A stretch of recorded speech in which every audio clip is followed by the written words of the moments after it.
ఈరోజు హనుమాన్ జయంతి కావున ఈరోజు అందరికీ హ్యాపీ హనుమాన్ జయంతి. ఈరోజు మన దగ్గరలో ఉన్న బాన్స్వాడి గుడి దగ్గరికి అయితే వెళ్ళిపోదాం అని చెప్పేసి వెళ్ళిపోయాను ఆ దేవుడి దగ్గరికి.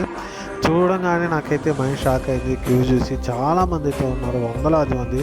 దగ్గర దాకా ఒక 1/2 కిలోమీటర్ దాకా జనాభా అయితే ఉన్నారు. ఇంకా దర్శనం చేసి మేమైతే వెనక్కైతే వెళ్ళిపోయాము. ఇంకా రష్ వల్ల మాకు ఒక 3 అవర్స్ 4 అవర్స్ పడుతుంది అని చెప్పేసి అక్కడి నుంచి వేరే టెంపుల్కి అయితే వెళ్ళాము. ఆ టెంపుల్ కూడా క్లోజ్ చేస్తుంది ఎన్ఆర్ఐ లేఅవుట్లో.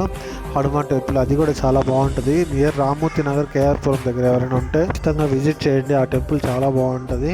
ఇంక ఇటుకేళ్ళకి అని చెప్పేసి మా ఇంటి దగ్గరలో ఉన్న హనుమాన్ టెంపుల్కి అయితే వచ్చేసాము. ఇక్కడ క్యూ అయితే ఏం లేదు, భారీ అన్నదానం అయితే జరుగుతుంది. ఈ హనుమంతు టెంపుల్లో రాముల వారు చూడండి ఎంత బాగా ఉయ్యాల అలంకరణ చేస్తున్నారు. దీన్ని చూడడానికైతే నిన్న ఈరోజు అయితే వచ్చేసాము. ఇది నిన్న వీడియో. ఈరోజు కూడా చాలా బాగా అయితే అలంకరణ చేశారు. ఈ దేవుడు గుడికి వచ్చిన వాళ్ళంతా ఆ టెంపుల్లో ఆ రాముల వారిని చూస్తూ ఉండిపోతున్నారు. ఆ ఉయ్యాలు కూడా చాలా బాగుంది. రామ్మూర్తి నగర్ సరౌండింగ్స్లో ఎవరైనా ఉంటే ఈరోజు 5:30కి అయితే భారీ అన్నదానం అయితే జరుగుతుంది.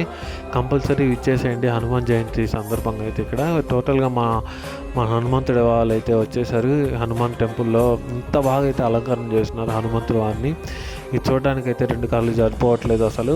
ఈ దగ్గరలో ఉన్న ఇది నిన్నైతే అలంకరణ దేవుడి వారికి, ఇది నిన్న అలంకరణ. ఇది కూడా చాలా బాగా చేశారు.